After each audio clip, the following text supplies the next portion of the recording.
darkness, my old friend, I come to talk with you again,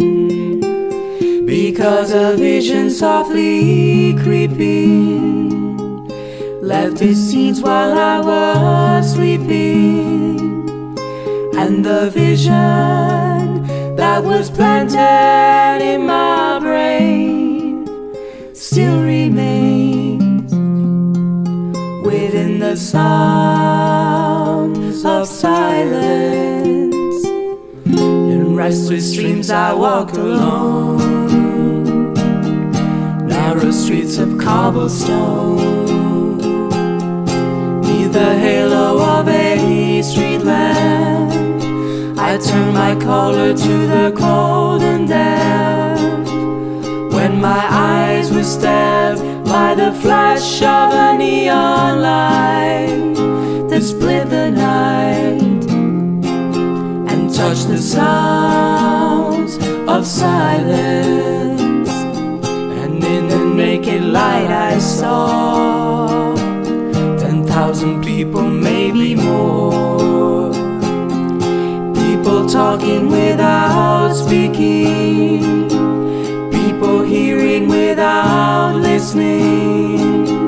people writing songs that voices never shared,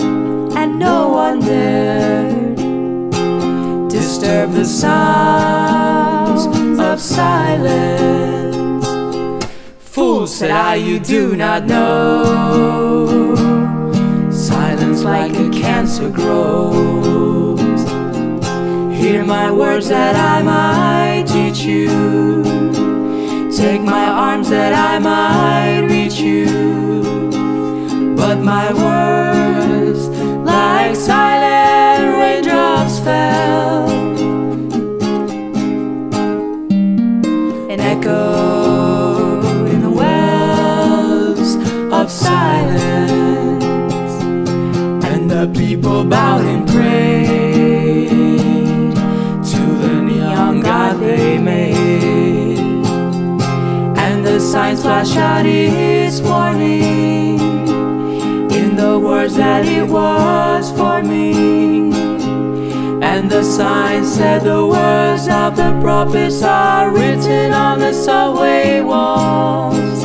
and tenement halls, and whisper the sounds of silence.